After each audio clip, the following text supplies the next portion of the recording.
Bueno, vamos a empezar. La ocasión anterior llegamos a un punto que es extremadamente importante, también difícil de comprender, de la fenomenología.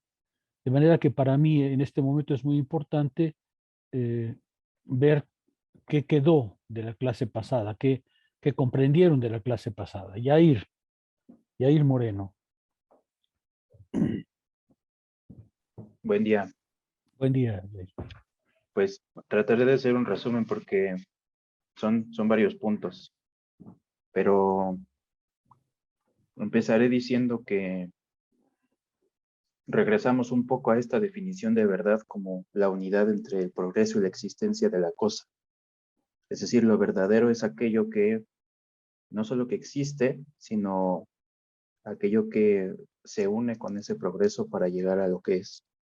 Por lo tanto, para Hegel, en ese sentido, comprender el espíritu actual pues es comprender por qué el mundo nuevo pues irrumpe conservando lo anterior, conservando rasgos anteriores en este momento nuevo. Con base en eso también mencionábamos que no solo la filosofía, sino el conocimiento en general y la ciencia no pueden ser para unos cuantos, ¿no? Sino más bien para Hegel debe de ser algo democrático en el sentido en que descansa en algo que es enteramente humano, que es la razón.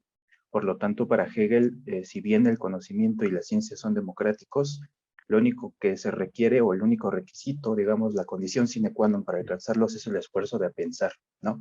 Eso había sido algo que aparece constantemente en las clases. Por lo tanto, este alcance por el conocimiento, pues es una exigencia de nuestra conciencia humana y no puede ser de otro modo, dado que somos pues seres racionales. En ese sentido también Hegel estaría pensando en que la filosofía debe de ser una filosofía que encarne a los valores del espíritu actual. Es decir, para él, pues su filosofía tenía que responder a las exigencias de su época, que era pues una época post-revolución francesa en donde el ser humano había alcanzado por fin una libertad en un sentido más completo, es decir, logró la libertad política, que era una de los últimos rasgos de la libertad que le faltaba. Entonces, la manera de responder a estas exigencias del espíritu que tiene la filosofía se puede alcanzar únicamente de manera sistemática. Es decir, se tiene que alcanzar de manera sistemática lo particular, pero a través de, digamos, esta reconstrucción conceptual de lo particular, ¿no? No atrapados en intuiciones o atrapados únicamente en este terreno de lo sensorial, ¿no? Como muchas otras filosofías anteriores a Hegel habían estado planteando. Eh, por otro lado, habíamos hablado que sobre el tema de lo absoluto, es decir, si el absoluto es solo uno, que digamos, regresando al tema de Spinoza, y no tiene ni despliegue ni negatividad, entonces ese conocimiento que alcanzaríamos sobre el absoluto sería vacío, ¿no? Y por ahí también la clase pasada se asomaba un poco el problema de Kant, ¿no? El problema que hace Kant entre separar el pensamiento y el mundo, es decir, hacer una escisión entre las categorías del entendimiento, por un lado, y por el otro todo lo demás, todo lo, digamos, lo mundano, ¿no? Muy bien. Eh, Yair, gracias. Detente un momento, gracias. Lo hiciste muy bien. Déjame, permíteme que otro continúe. Julio, Julio Ramírez.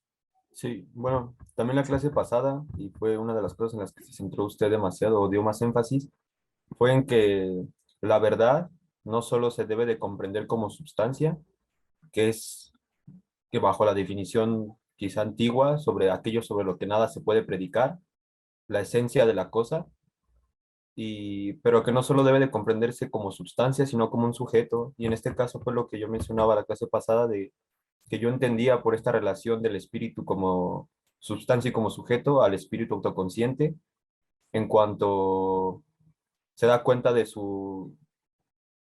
de que su función no es no depende como tal del individuo, sino que es una entidad independiente de ellos o independiente del individuo en su concretitud y que si su despliegue al final tiene que analizarse no solo desde su fin o desde su estado actual, sino desde todos los momentos que lo han llevado hasta lo que es ahora, ¿no? Como decía mi compañero Yair, también es este análisis de no solo de la esencia o del fin de la cosa, sino de los momentos que han llevado para que ese objeto esté en donde está en su momento presente.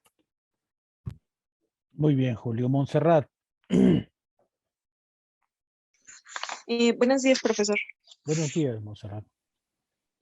Pues también algo que se comentó bastante es que para conocer no se trata solo se tiene que analizar sistemáticamente. Eso fue algo que se enfatizó bastante. Se tiene que aprender a conocer conceptualmente la totalidad para después empezar a comprender de esa misma manera las partes contingentes. Como bien mencionaron mis compañeros, el término de substancia, que fue casi lo último que vimos, empieza a tomar un rumbo importante y se toma como base que era aquello que hacía que la cosa fuera lo que es, y se empezara a tomar también como la substancia, algo como un sujeto y no tanto como tal la substancia. Gracias. Requiero un poco más de precisión. A ver, Diego, ¿cuáles eran las características de la sustancia? Yo traté de hacer un breve resumen. ¿Por qué?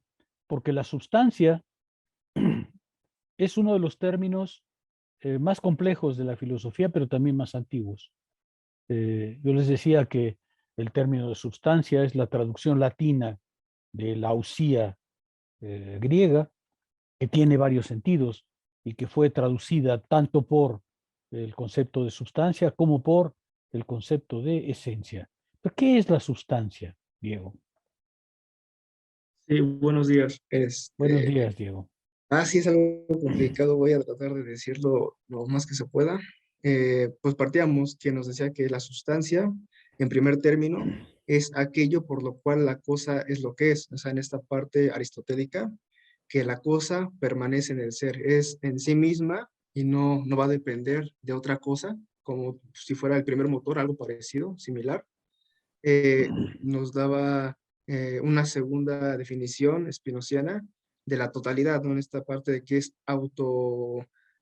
autosubsistente es a sí misma, la totalidad es el todo, no depende igual de otra cosa, y en esta misma, la sustancia va a partir de lo absoluto, va a englobar todo, también no hay que entenderla no solo como sustancia, sino como sujeto, tal vez en el sentido de acción o actividad, es decir, que se va autodesplegando, se va moviendo y al momento de moverse, pues igual se mueve a sí misma, yo supongo que es a través de la experiencia de la conciencia, dando su desarrollo y de que de cierta manera no hay un proceso infinito, ¿no? O sea, en esta totalidad que se va autocomprendiendo a través de la razón, yo que sé, histórica, pues es un proceso infinito que sigue dándose a sí misma y yo creo que una de las preguntas, no sé si importantes o para decirlas, es que si esta vez que se va moviendo, parece que también la verdad, ¿no? Va a estar en un constante movimiento y eso puede implicar tal vez un problema de relativismo, ¿no? Porque al momento en que el espíritu, el absoluto se va autodesplegándose, también la verdad se va autodesplegándose. Entonces, no sé cómo podríamos fijar la verdad en sí. Gracias. Héctor Alfonso, ¿qué es la sustancia? Eh, la sustancia es aquella cualidad que permite que el objeto sea en sí mismo lo que subyace, es decir, no es como los accidentes que pueden cambiar, da la consistencia del objeto y lo que entendemos por dicho objeto.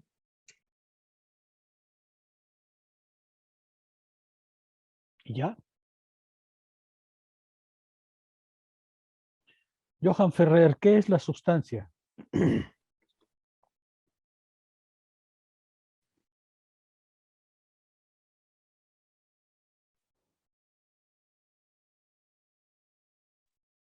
Sí, profesor, se podría decir que la sustancia es la cualidad de cada objeto, eso que nunca cambia y por lo que siempre se le podrá identificar a través de su propio movimiento, como algo así, como nos decía Aristóteles, hay varios tipos de sustancia, pero aquí se puede reconocer que la sustancia es una única, mm, una sola esencia. A ver, déjenme, déjenme darle una vuelta a la cosa porque veo que les quedó la idea global, pero me parece que no es suficiente. La filosofía siempre se ha ocupado, y Aristóteles piensa que ese es el núcleo de la cuestión.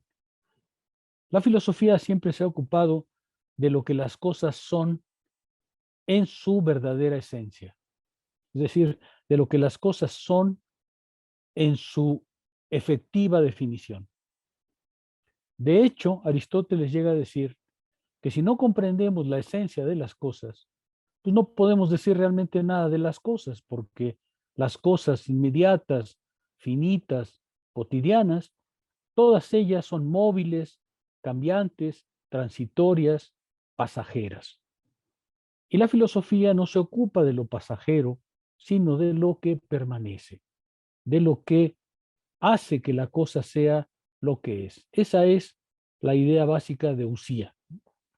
Primero, en primer lugar, lo que permanece a través de los cambios, lo que hace que la cosa es la que es y ninguna otra cosa, lo que la define a pesar de su transitoriedad, de su finitud, de su pasaje. En principio, ese es el sentido de la noción de sustancia. Toda la filosofía, por lo menos hasta Kant, tuvo como propósito alcanzar justamente eso, lo permanente, lo durable, lo inmóvil. Y de hecho, Kant, en cierto modo, su proyecto es exactamente eso, ¿no? Como darle al conocimiento un fundamento seguro, inamovible, un fundamento que le diera razón a todo conocimiento posible, ¿no? Entonces, la primera parte de la noción de sustancia tiene que ver con su permanencia, con su perennidad, con el hecho de que ella debe definir las cosas como son. Y si no conocemos la sustancia, dice Aristóteles, no conocemos las cosas. Y toda la filosofía se orientó para allá. Pero decíamos que en la tradición había diferentes concepciones de la sustancia. Por ejemplo, Aristóteles considera que la sustancia primera, la sustancia única, la verdadera sustancia, es justamente aquello que caracteriza la forma, la pura forma que es ese motor inmóvil que da razón de todas las cosas. Pero esta sustancia primera para Aristóteles no está en el mundo, sino fuera de él. Esta sustancia primera es la sustancia que permanece. Aristóteles dice que es pura forma, es pura potencia, ¿no? Puro acto, perdón. Es puro acto, es el puro acto de ser, es el pensamiento que se piensa a sí mismo, pero está fuera del mundo, es puro, es totalmente acto, ahí no hay potencia. Pero Aristóteles reconoce, como le va a suceder a la tradición posterior, que hay sustancias, por así decirlo, incompletas. Por ejemplo, Aristóteles considera que Sócrates tiene una sustancia, es un ser humano sustancial, pero es un ser humano sustancial incompleto en el sentido de que no es como el motor inmóvil, algo que se da razón absolutamente a sí mismo y que solo se está pensando a sí mismo. Esa tradición de que hay más de una sustancia o diferentes formas de la sustancia permanece por lo menos hasta Descartes, que también acepta que hay, por un lado, la sustancia, y por el otro, sustancias incompletas. Pero esta historia se acaba con Spinoza, porque con Spinoza, y ahí es donde encuentra su asiento el pensamiento hegeliano, para Spinoza, esta idea de que las entidades finitas, por ejemplo, los seres humanos, sean sustancia, no puede ser. Dice Spinoza, no hay sustancias grandes y sustancias chiquitas, no hay seres humanos sustanciales, aunque finitos, y por otro lado, la totalidad. Spinoza dice, solo hay una sustancia que es la completa unidad de todas las cosas, de todo pensamiento y de todo ser. Spinoza dice que la sustancia, que es Dios, tiene infinitos atributos, de los cuales el ser y el pensamiento son dos, pero que hay muchos más, dice, esos dos son los que nuestro entendimiento percibe, pero en realidad la sustancia tiene muchos más atributos. Pero con esto lo que logra Spinoza es subsumir la totalidad de las cosas, de la naturaleza y del pensamiento, en un único orden, en una única sustancia, en una única entidad. Spinoza es extremadamente importante y por eso Hegel dice en la historia de la filosofía, en su historia de la filosofía, que si uno quiere ser filósofo, lo primero es que tiene que ser espinosista. Es decir, tiene que afirmar la existencia de una sustancia única en la cual se encuentra absolutamente toda actividad y todo pensamiento. Spinoza lo llama Dios o naturaleza. ¿Por qué? Porque lo que Spinoza quiere mostrar es que todo lo que existe en el mundo natural, pero también todo lo que existe en el mundo reflexivo, pertenece a un único movimiento que él llama naturaleza. Le dice Dios, pero como ustedes pueden ver, esta concepción de Dios nada tiene que ver con el señor barbudo de ahí arriba. Dios aquí es la totalidad de las cosas en un movimiento único. Esto es muy importante para Hegel y esto es lo que hace que le dé a Spinoza la mayor importancia. Sin embargo, Hegel va a acusar a Spinoza, lo verán ahorita, de que la sustancia espinosista es en cierto modo como demasiado sustantiva. Es decir, la sustancia es, y dice Hegel que Spinoza solo la postula, y por tanto, para Spinoza, dice Hegel, de la sustancia todo deriva. En la lógica, por ejemplo, usa la metáfora de la luz, ¿no? Dice, es que la sustancia es como la luz, que se disemina en todas las cosas y que las baña, que las tiñe, ¿no? Que las presenta, pero que todas las cosas quedan como inmanentes a ella, quedan como derivadas de ella, como emanaciones de ella. Por diferentes razones, la lectura hegeliana no es correcta, por lo menos no del todo, pero me interesa mucho dejarles esa idea porque para Hegel, si la sustancia de Spinoza es verdadera, en cambio tiene el problema de que solo tiñe, solo baña, solo hace como emanaciones de las sustancias finitas de nuestras existencias, ¿no es cierto? Todo, dice Spinoza que todos estamos en Dios, todo está en Dios, nosotros estamos en Dios. Pero el problema, dice Hegel, es que para Spinoza estamos en Dios quiere decir emanamos de Dios, provenimos de Dios, pero no hay un movimiento intrínseco al interior de esa sustancia. El término de sustancia, pues, necesitan como filósofos tenerlo muy claro, porque no solamente tiene una gran tradición, sino tiene una gran importancia. Si uno renuncia a la idea de sustancia, por ejemplo, o la idea de esencia, pues cae en las filosofías post-metafísicas de nuestros días que no saben lo que están diciendo, ¿no? Y que creen que basta el examen de lo inmediato, de lo cambiante, de lo relativo, de lo diverso, para que la filosofía subsista. Ahí hay un cambio fundamental. Para Hegel y la tradición filosófica, por el contrario, lo que importa en la filosofía es lo que permanece, lo que es perenne. Ahora, ¿qué característica segunda tiene la sustancia de Spinoza? Que como es la totalidad, es completamente autosubsistente. Todo está en la sustancia y la sustancia no está al lado de ninguna otra cosa. Por eso Spinoza afirma que solo hay una. Como solo hay una, la sustancia es autosubsistente, es libre. Es libre porque no depende de nadie más y no tiene a nadie más al lado. No carece de nada. En ese sentido, la idea de sustancia en Spinoza tiene la particularidad de ser la totalidad de las cosas. No hay nada que escape a ella y por eso solo es una. Solo es una porque no tiene otra razón de ser que ser autosubsistente, que dar razón de sí misma, que encontrar en sí misma su propia razón de ser. Nosotros como seres finitos no tenemos en cada uno nuestra razón de ser. Nuestra razón de ser está en el proceso global al que pertenecemos, pero la sustancia tiene que tener su razón de ser en sí misma.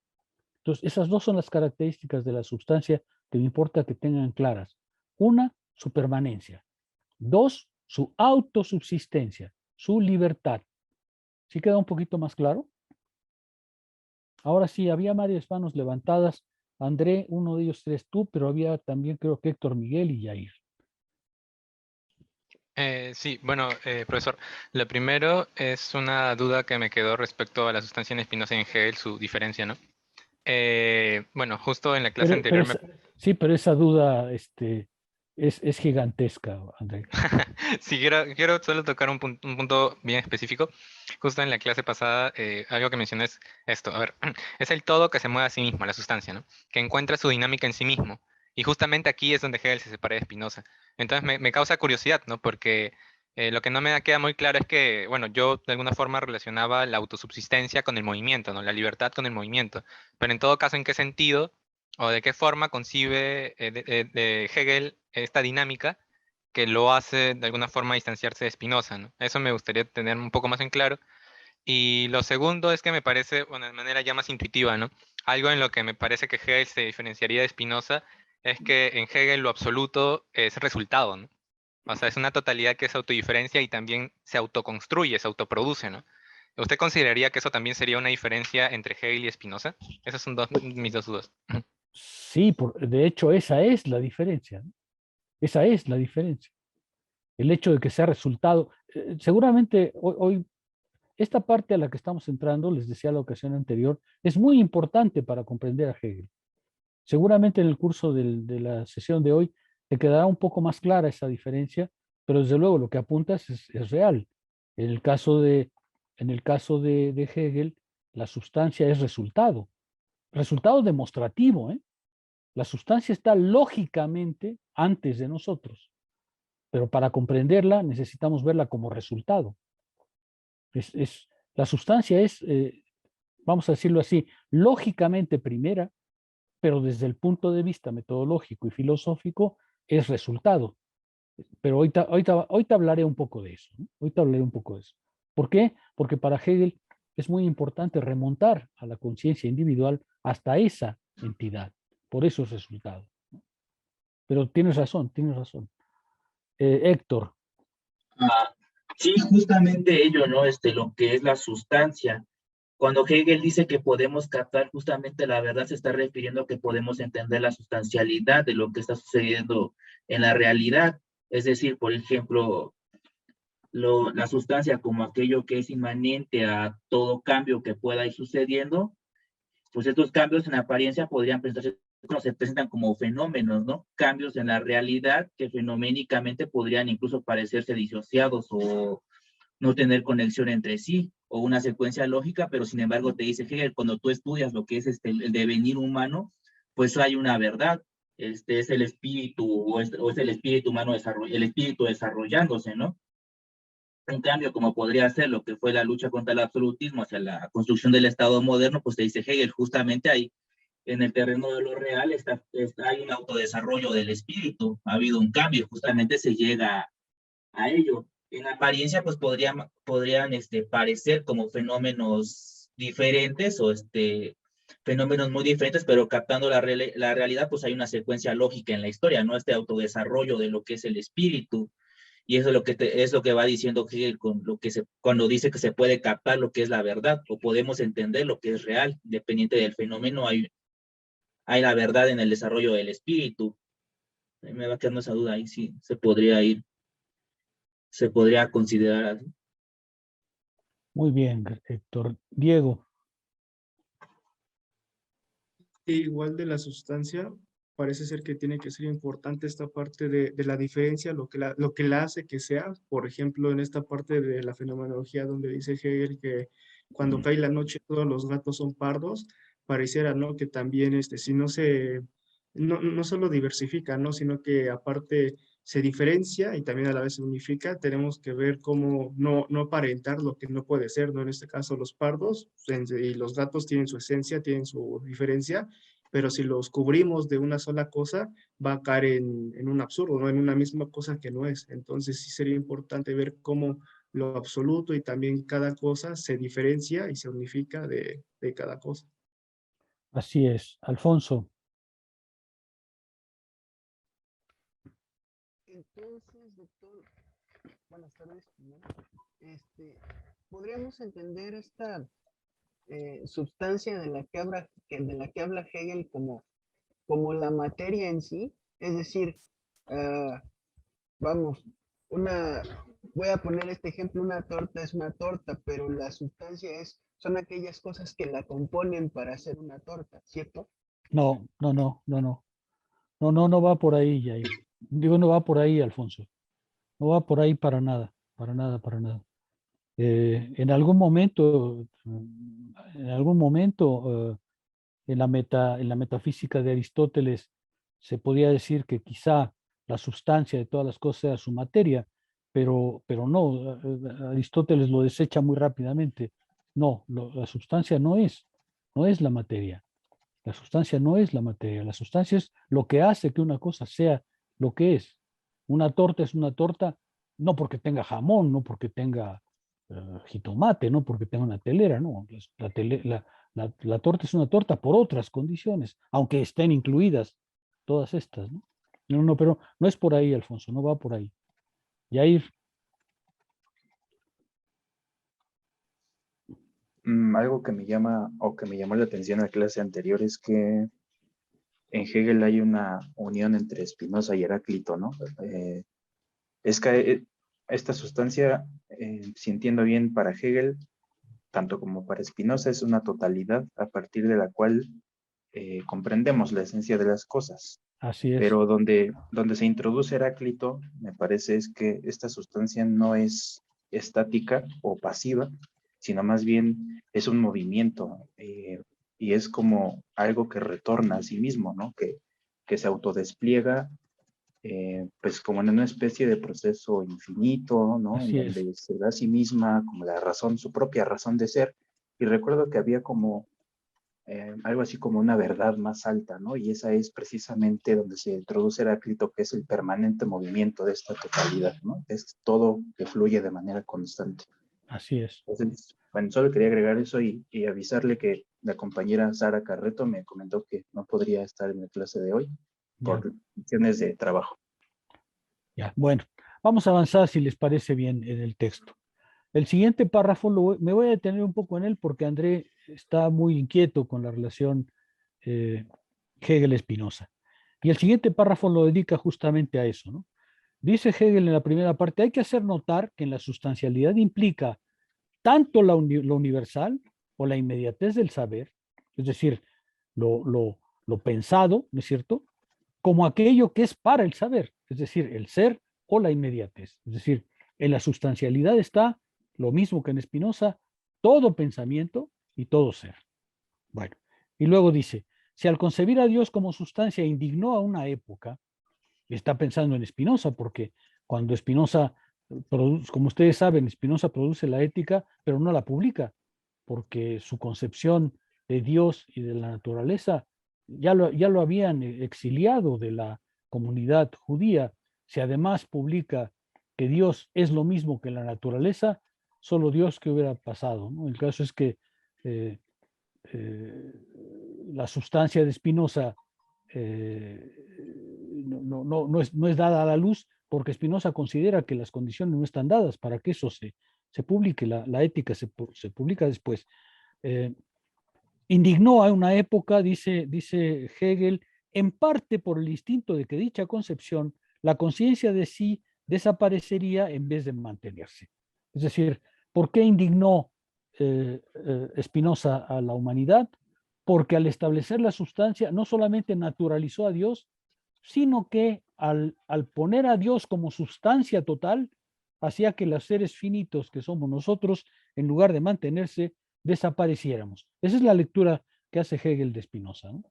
Spinoza es demasiado sustancial, es una sustancia demasiado brillante, y frente a él los seres finitos que somos nosotros palidecemos y desaparecemos, ¿no? Entonces Hegel dice, primero por esa razón, Spinoza indignó a la humanidad. En segundo lugar, dice, por otra parte, lo contrario de esto, lo que mantiene el pensamiento como pensamiento, la universalidad en cuanto tal, aparece nuevamente como indistinta e inmóvil. Es decir, para Hegel, el atributo pensamiento que Spinoza le da a el atributo quiere decir la esencia, ¿eh?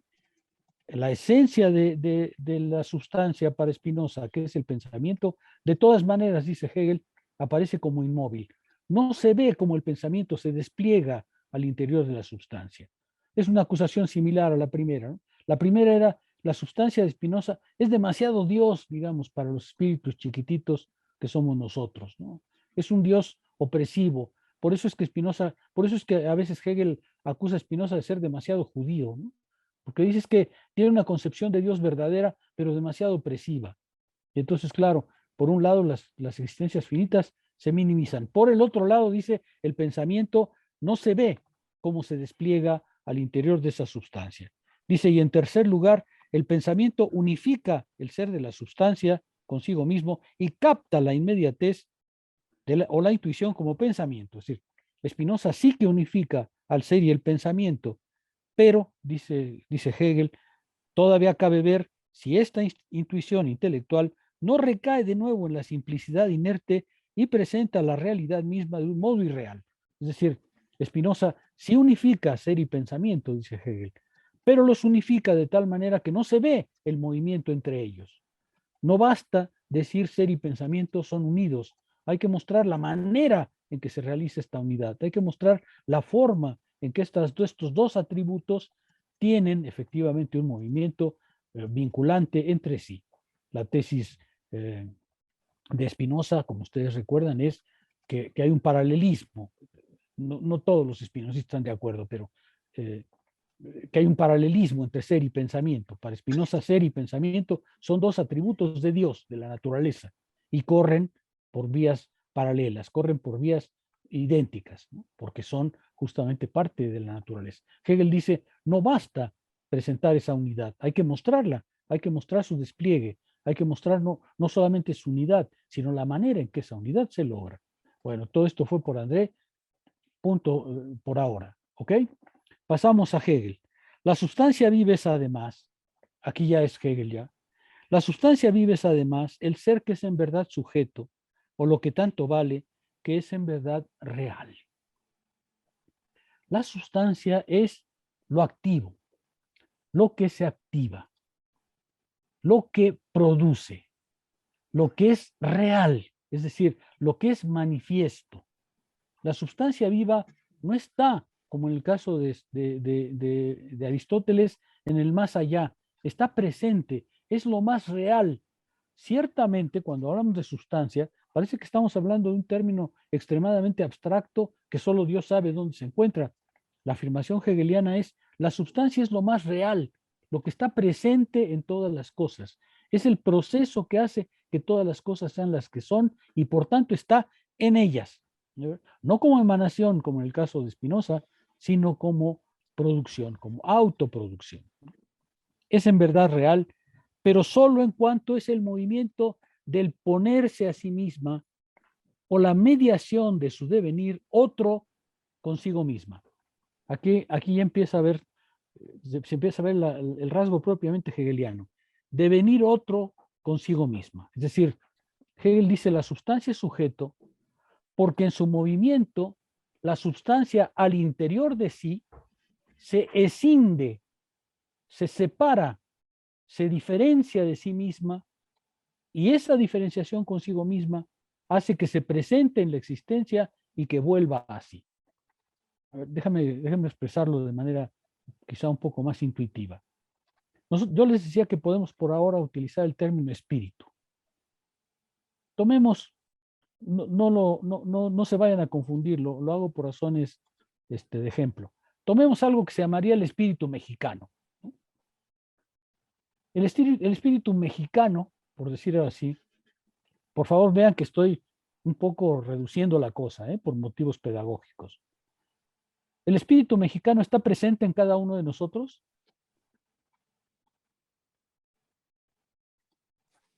¿Qué dirían? Sí, claro, ¿no? Sí, claro. Somos mexicanos, no porque nacemos con un cartoncito en la frente. Somos mexicanos porque en nuestra formación individual vamos gradualmente humanizándonos al interior de esa forma de espíritu que es el espíritu mexicano.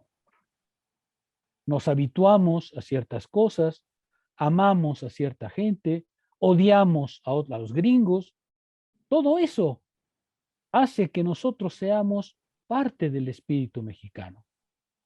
Ahora, lo importante, dice Hegel, no es cada individuo, más cada mexicanito, sino el espíritu global que nos constituye. Ahora, este espíritu global, y esto es lo que está diciendo con el devenir otro, tiene que manifestarse.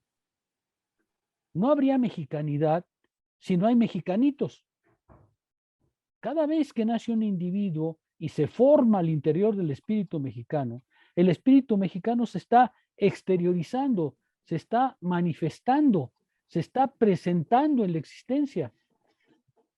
El espíritu mexicano no se toca en ninguna parte. ¿Creen ustedes que un día se lo encuentran en la calle? Ni bailando el jarabe tapatío. El espíritu mexicano es la totalidad de nuestra cultura, la totalidad de nuestro pensamiento, la totalidad de nuestros hábitos, la totalidad de nuestros afectos. Ese está ahí. Ese tiene una existencia independiente de cada uno de nosotros, pero se manifiesta, y eso es lo que está diciendo aquí Hegel, es la mediación del devenir otro consigo mismo, es decir, de manifestarse en cada uno de nosotros y de reconstituirse a través de nuestra acción. La mexicanidad, si existe algo como esto, es algo que tiene que presentarse en cada uno de nosotros, pero a la vez se está modificando a sí misma a través de nuestra acción. La totalidad, el espíritu, está presente en cada uno.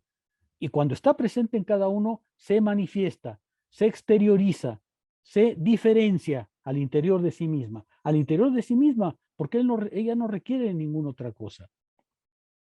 Ahora, esa decisión, esa presentación en cada uno de nosotros, sin embargo, es a la vez su propio movimiento, porque justo cada generación de mexicanos modifica de un cierto modo aquello que recibe. Y sin embargo, hay continuidad. Hay una continuidad de la cultura, hay una continuidad, por así decirlo, de la mexicanidad, pero esa continuidad tiene que, uno, expresarse en seres vivos, es decir, manifestarse en seres finitos cuya actividad a su vez transforman el espíritu que recibieron. Déjenme redondear esto diciendo, lo que está diciendo Hegel con esto de la sustancia que deviene otro de sí misma, ponerse a sí misma, está diciendo, esa sustancia tiene que exteriorizarse en individuos, tiene que exteriorizarse en la realidad. Esa sustancia no tiene otra existencia sino la que le damos los seres finitos. Pero al mismo tiempo, los seres finitos, que somos su exteriorización, su manifestación, la modificamos con nuestra acción. El espíritu sigue su marcha, pero sigue su marcha cambiando porque cada vez que se exterioriza, sufre una modificación en esa exteriorización y vuelve así. Y de todas maneras podemos hablar de una continuidad del espíritu a pesar de que hay transformaciones. ¿Sí me explico?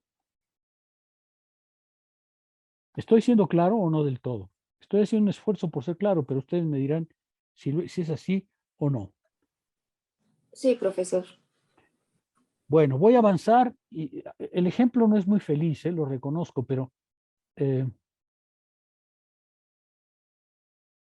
a ver, ¿existe el espíritu mexicano en la música mexicana, por ejemplo? Sí. ¿Qué dirían?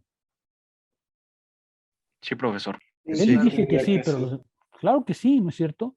Por ejemplo, cuando oímos una canción, si estamos en el extranjero y es mexicana, ¿la sentimos como idéntica a nosotros, como parte de nuestra identidad? Sí. Sí. Claro. Ahora, ¿la música mexicana ha sufrido transformaciones? Sí, bastantes. Claro. Y feas. Fíjense, ustedes pertenecen a una generación distinta a la mía. Para mí, música mexicana quería decir Jorge Negrete, Pedro Infante, Javier Solís, ¿no es cierto? Para ustedes, música mexicana probablemente quiere decir Fuchi, Espinoza Paz, Los Ángeles Azules. Ha habido una transformación de la música mexicana. Y sin embargo, el espíritu de la música mexicana, por decirlo así, continúa a través de la transformación. Hay efectivamente una permanencia de la sustancia y sin embargo hay una permanencia cambiante de la sustancia porque la sustancia no tiene otro fin que manifestarse en las existencias finitas, que presentarse en las existencias cotidianas, cuya acción, sin embargo, modifica una y otra vez a esa sustancia misma. El movimiento es infinito, pero es un movimiento al interior de la sustancia. ¿Sí se ve? Eso es lo que Hegel nos está haciendo ver. ¿Sí se ve? Las nuevas generaciones de mexicanos seguramente modificarán la música mexicana. Creo que para mal, porque, por ejemplo, cuando yo veo a los Tigres del Norte, me parece que estamos en plena decadencia, ¿no es cierto? Por decirlo menos. Es probable, no se sientan ofendidos. Si a alguno de ustedes le gusta la música banda, bueno, pues, ¿qué le vamos a hacer?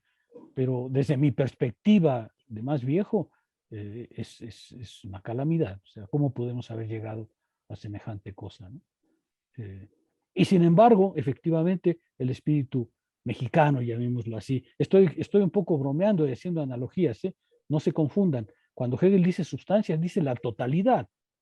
Si esto lo transportamos a la historia universal, pues lo que Hegel está diciendo es la humanidad vive un horizonte sustantivo y sin embargo va modificando la sustancia que constituye la humanidad misma. ¿Sí queda claro? Eso es lo que está diciendo Hegel. Ahora estamos empezando a ver el movimiento de la sustancia. René, tú tienes una pregunta o una intervención.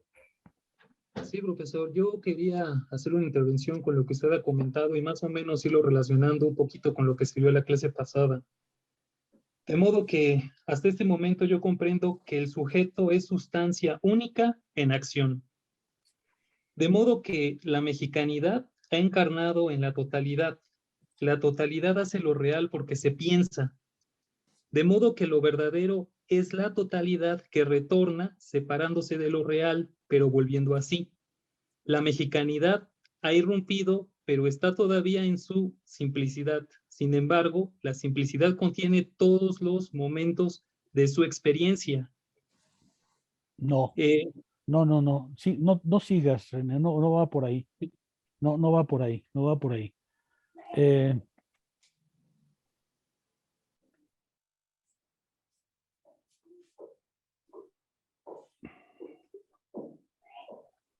Hegel lo que nos está diciendo es que la sustancia, que es sujeto porque se escinde a sí misma. No solamente no se aleja de lo real, sino que al contrario, se tiene que presentar en lo real. El espíritu mexicano no puede existir sin mexicanitos. Está presente en cada mexicanito. Ahí está, presente. Está exteriorizándose, está actualizándose. La cultura mexicana se expresa en cada uno de nosotros. Se está realizando, está ahí presente. Ahora, esa decisión, sin embargo, es al interior de ella misma. Al escindirse, es decir, al presentarse como realidad, como mexicanitos finitos, hace su propia experiencia de sí a través de nuestra experiencia.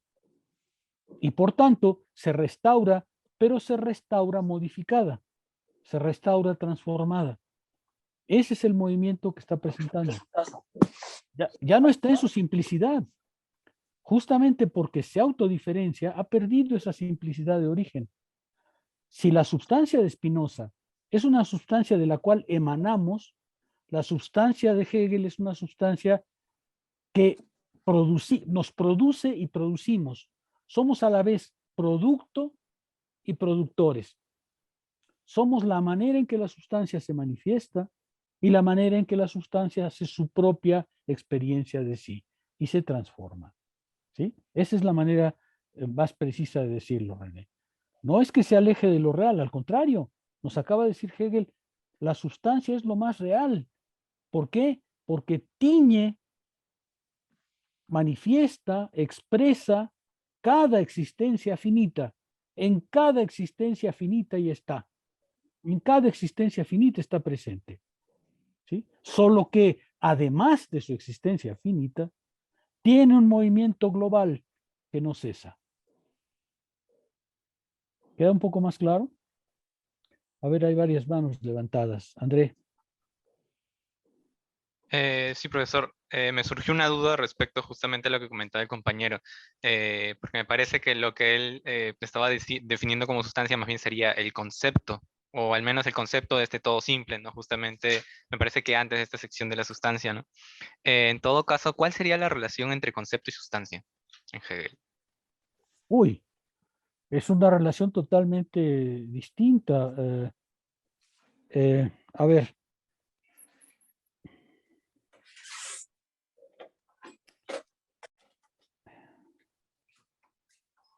Cuando nosotros hablamos de sustancia, estamos hablando de un movimiento global, una totalidad, ¿no es cierto? Y esa totalidad contiene, decíamos, todo pensamiento y todo ser. El concepto, y nada más voy a hacer esto, André, como puntual, pero es que es un problema otra vez de una índole totalmente distinta. El concepto es el momento en que el pensamiento lógico unifica a través de su trabajo ser y pensamiento. El concepto es la unidad reflexiva, reflexionada desde el punto de vista del conocimiento entre ser y pensamiento. Es de un orden totalmente distinto, pero enteramente distinto. La sustancia en este momento, para Hegel, está siendo esa totalidad, ese sustento, eso que subyace a todas las cosas. En ese momento estamos. Son dos cosas totalmente disímiles. Déjame que me detenga ahí porque si no es una desviación extremadamente potente. Alfonso.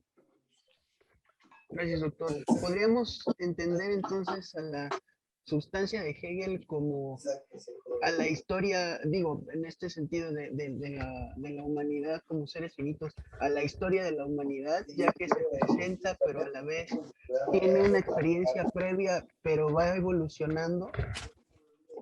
Así es, se puede ver así. A ver, atención, alguien tiene un micrófono abierto.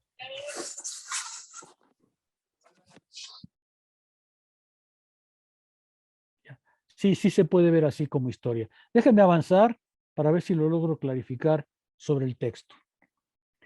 Es en cuanto sujeto, esta sustancia en cuanto sujeto es la pura y simple negatividad. ¿Por qué es negatividad? Porque justamente es autodiferenciación. Es negatividad, y esta es la diferencia de Hegel con Spinoza, porque Hegel lo que quiere mostrar es que esa sustancia no es una entidad permanente, inmóvil, sino que por el contrario contiene en sí misma su diferenciación. Es decir, tiene que manifestarse en lo existente, tiene que presentarse como ser, tiene que presentarse en la existencia cotidiana. Es cabalmente por ello el desdoblamiento de lo simple o la duplicación que contrapone, que es de nuevo la negación de esta indiferente diversidad y de su contraposición. Ahora, esta frase es muy complicada porque supone justamente toda la dialéctica de Hegel. Yo trataba de explicarlo con una analogía de la música mexicana. Tomemos ahorita la música mexicana como sustancia. Por supuesto que no es, porque lo que les acabo de decir es que para Hegel como Spinoza no hay más que una sustancia, la totalidad. Pero bueno, por razones pedagógicas, a ver si me funciona, tomémoslo así. La música mexicana tiene que expresarse, realizarse, manifestarse en cantantes a veces tan mediocres como Espinoza Paz, pero tiene que manifestarse porque de otra manera no adquiere realidad. La sustancia no es una cosa que está flotando en los aires ni en cualquier parte, está expresamente en las existencias finitas de los músicos mexicanos, ¿sí? Ahora, esta es una negación de sí, porque deja de ser sustancia y se presenta como existencia finita. Es una negatividad al interior de sí. Pero esta negatividad, a su vez, subsume la acción de esas existencias finitas, es lo que Hegel dice aquí como negación, y retorna a sí misma. Es decir, después de la experiencia de Espinoza Paz, la música mexicana vuelve a sí misma y recobra esa experiencia, para mal probablemente, pero la recobra y sigue su propia existencia. ¿Sí? Habrá nuevos músicos mexicanos, estos modificarán otra vez la música mexicana, y la música mexicana como sustancia es necesariamente exteriorización en la realidad y autotransformación, modificación de sí mismo. Dice Hegel, lo verdadero es solamente esta igualdad que se restaura. Esta sustancia se restaura en el sentido fuerte del término, se exterioriza, se manifiesta, se hace visible y luego a través de esa visibilidad, a través de la acción de esas sustancias finitas, vuelve así y se restaura. Es decir, se vuelve a ser sustancia, pero sustancia mediada, sustancia transformada, sustancia modificada. ¿Por qué modificada? Porque al exteriorizarse y presentarse en las existencias finitas, vuelve así para poder restaurarse. ¿Queda un poco más claro o no del todo?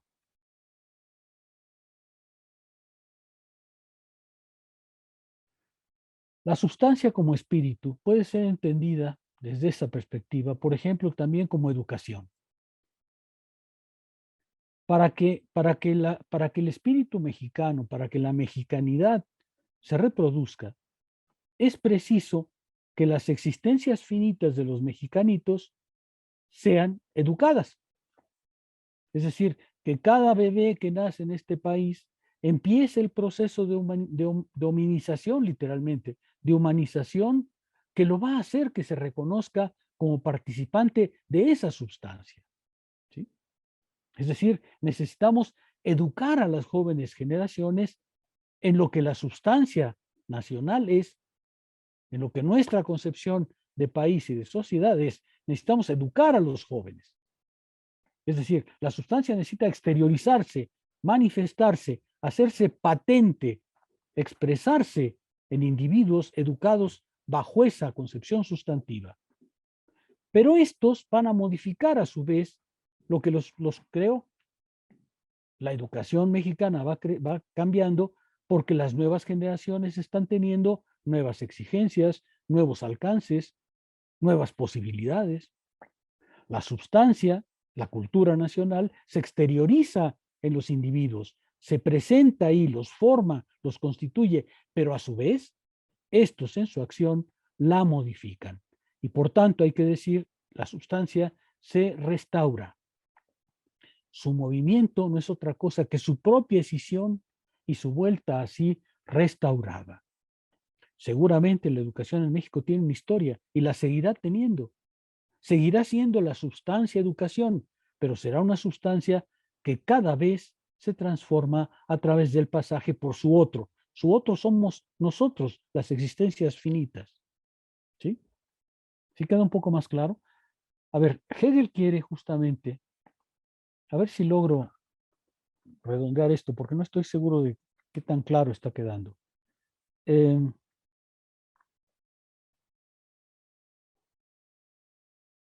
Yo les decía que la filosofía siempre se ha ocupado, siempre ha buscado lo que permanece, lo que es perenne, lo que da razón de las cosas como su fundamento, como su razón de ser. A eso le llamo sustancia. Lo que Hegel está introduciendo es movimiento en esa sustancia y diciendo, hay algo perenne, porque a través del proceso algo se conserva, la totalidad, el sentido global, la sustancia. Pero ese algo sufre modificaciones permanentes porque en la acción de diferenciarse a sí misma, en la acción de exteriorizarse como existencias, sufre una transformación y sin embargo vuelve así. Es un proceso infinito en el cual todos y cada uno de nosotros estamos metidos, pero no como emanación, como en Spinoza, sino a la vez como producto y como productores. Para Hegel es muy importante decir, cada ser humano es producto del espíritu, pero a la vez es productor del espíritu del que fue creado. Y por eso la humanidad tiene una historia. ¿Sí queda un poco más claro? A ver, me detengo porque puede haber preguntas. Termino este párrafo y veo si hay preguntas. ¿De acuerdo? Dice, lo verdadero es solamente esta igualdad que se restaura, o la reflexión en el ser otro, en sí mismo. Estas son las expresiones que son muy difíciles de entender. O la reflexión en el ser otro, en sí mismo. Reflexión en el ser otro, pero ese ser otro es parte de la sustancia. Por eso es reflexión en el ser otro en sí mismo. Y no unidad originaria en cuanto tal, o una unidad inmediata en cuanto tal, que es de lo que acusa a Spinoza, ¿no? Spinoza ha planteado a Dios, pero lo ha colocado como punto de partida. Ha dicho, está ahí como sustancia originaria. Y Hegel lo que dice es, no es una sustancia originaria, ni es una unidad originaria, es el eterno movimiento de la sustancia en sí misma. Es el devenir de sí mismo. El círculo que presupone y tiene como comienzo, su término como su fin, y que solo es real por medio de su desarrollo y de su fin. Esta frase es extremadamente complicada si no se tienen los elementos. Es el devenir de sí mismo. Es la sustancia deviniendo. La sustancia en su propio despliegue, por eso es sujeto. Ella es su propia actividad. Es el devenir de sí mismo. Es un círculo, porque saliendo de sí, vuelve así. Saliendo de sí, vuelve otra vez así. Es un círculo, porque es la vuelta a sí misma a través de su propia autodiferenciación. Círculo que presupone y tiene por comienzo su término como su fin. Es un círculo infinito y por eso no tiene ni principio ni fin. Su principio es su mismo fin, porque es como un círculo que retorna incesantemente a sí mismo, pero que solo es real, dice, por medio de su desarrollo y de su fin. Es decir, que no tiene otra realidad que la de presentarse en la existencia, manifestarse y encontrar ahí su propia exteriorización. ¿Sí se ve? Eso es exactamente la sustancia, ese es el espíritu, eso es lo verdadero. Lo verdadero es el movimiento global por el cual toda sustancia, toda esa unidad que es lo permanente, lo perenne, lo incondicionado, digámoslo así todavía, eso, sin embargo, en Hegel tiene movimiento. Y ese movimiento no es otro que el de exteriorizarse, manifestarse en la existencia y volver así. La cultura mexicana, voy a hacer otra vez como sustancia esto, la cultura mexicana solo existe porque se hacen mexicanitos. Pero los mexicanitos no son solo emanación de la cultura mexicana, son también sus productores. Es decir, la mexicanidad se arriesga en los individuos finitos y los individuos finitos que son diferenciación de la sustancia la modifican por su propia acción. Y esa es la historia humana. Déjenme decirlo de otra manera. Cada generación de seres humanos, es producto de un momento espiritual de la sustancia. Cada generación de seres humanos tiene que formarse, educarse, ser parte de la sustancia que les ha constituido. Pero no se quedan ahí, sino que justamente una vez formados, transforman esa sustancia que les dio origen. Y el movimiento infinito de presentarse de la totalidad y modificarse a través de la acción humana es exactamente la historia humana. La historia humana no es otra cosa que el despliegue, el proceso infinito por el cual las generaciones de humanos reciben la humanización del espíritu, reciben la humanización de la sustancia, pero a la vez transforman por su acción esa misma humanización que han recibido. Cada generación tiene una herencia del pasado, pero la transforma y sin embargo el proceso mismo no cesa. Es infinito, es permanente. Permanente en el cambio. Es permanencia que cambia. Esa es la sustancia. Esa es justamente la sustancia, no solo como sustancia, sino como sujeto. Es lo permanente, lo estable, que sin embargo cambia. ¿Es Heráclito? Pues sí, en cierto modo, es la afirmación heraclitiana de que todo cambia excepto el cambio mismo. Todo cambia excepto la totalidad. Pero la totalidad es su propio cambio, su propia transformación. A ver, hay una pregunta, René. Sí, gracias, profesor. Bueno, a ver si lo voy siguiendo. Entonces, comprender el movimiento de la sustancia implica que los momentos anteriores a la sustancia mexicanidad no han desaparecido, más bien han sufrido una transformación. Así es. Así es. Así es. La mexicanidad tiene una continuidad desde Jorge Negrete para acá. Todos ellos forman parte de esa sustancia. Solamente que la sustancia no es estática, es móvil, está transformándose incesantemente. ¿Sí queda más claro?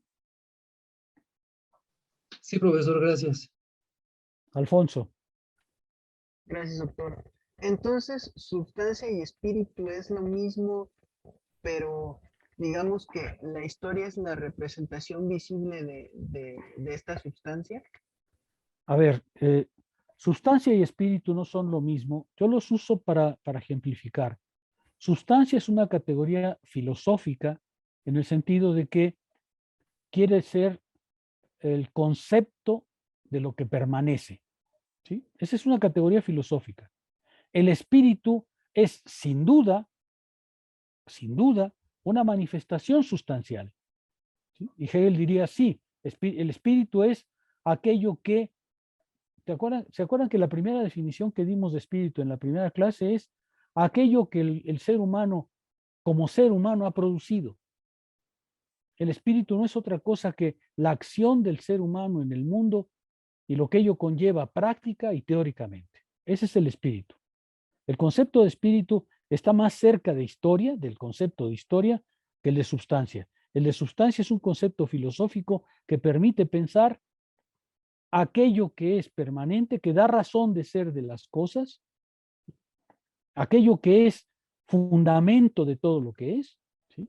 Y que desde luego se expresa como cultura, como espíritu, como lógica, como música, como cultura mexicana, ¿sí? Hay que tener esa diferencia muy bien marcada.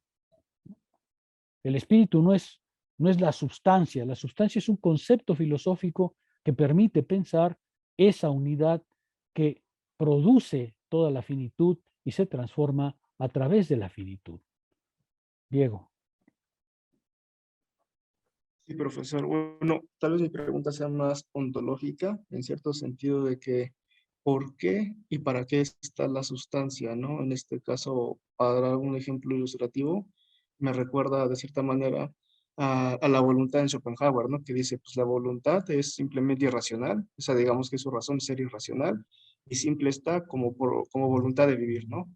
En este caso, la sustancia, ¿por qué y para qué está? No quiero decir su finalidad, porque si es circular, ¿no? En este sentido que es para sí misma, tanto en desarrollo y fin, ¿cuál sería el objetivo de esta misma sustancia?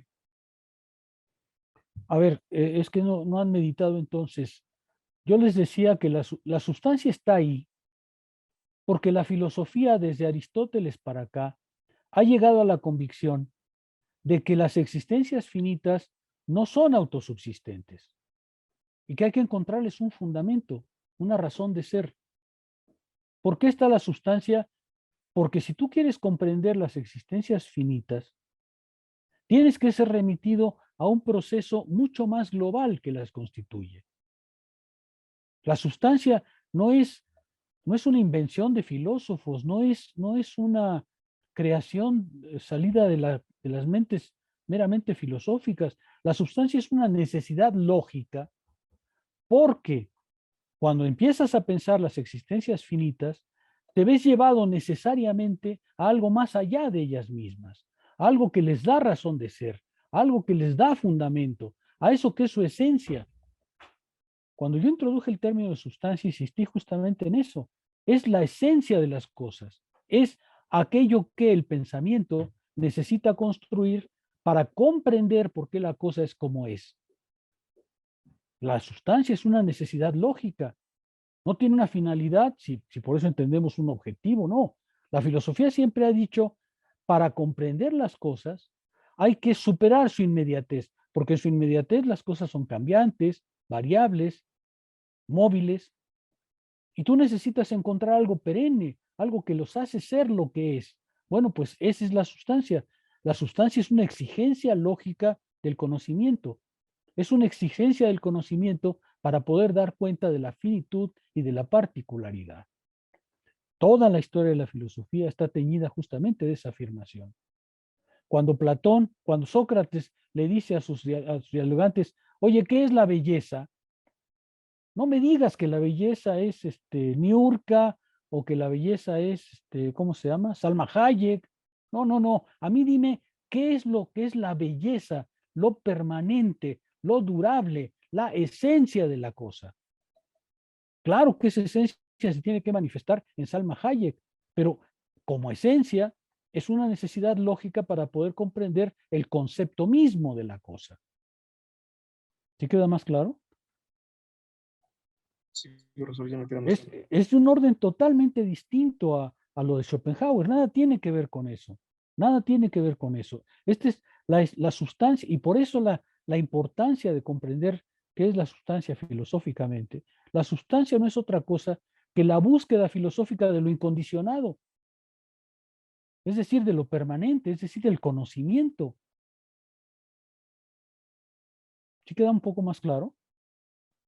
A ver, me detengo porque puede haber preguntas sin fin. Háganlas, por favor.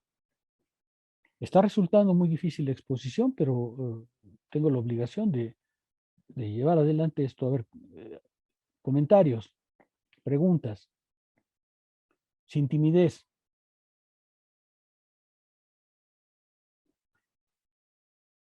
Es el devenir de sí mismo, el círculo que presupone y tiene por comienzo su término como su fin, y que solo es real por medio de su desarrollo y de su fin. ¿Sí?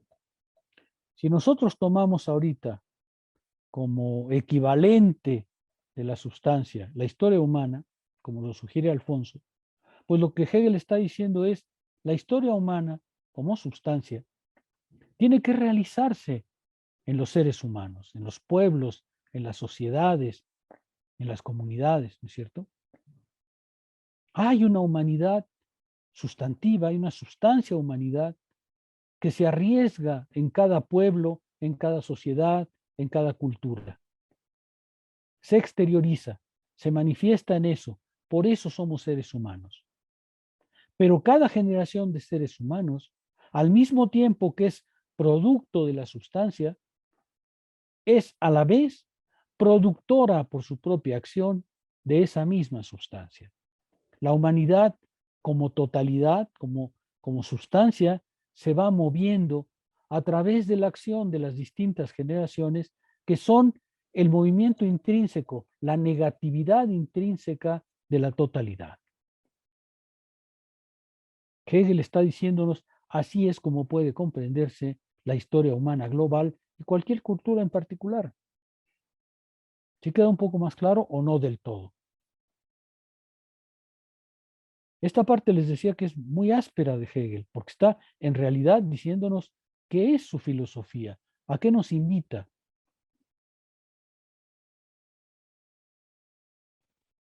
¿Cómo la ven? Comentarios, por favor. O agarro involuntarios, ¿qué prefieren?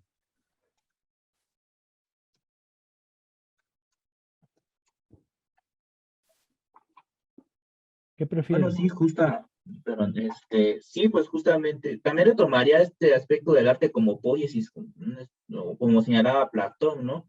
Toda obra de arte a lo largo de la historia, pues es también una construcción de lo que es el espíritu, va expresando lo que es el devenir del espíritu. Por ejemplo, todo lo que es el arte realista en su momento, o el romanticismo también, son expresiones propias de un momento que va atravesando también el espíritu, también el propio arte medieval.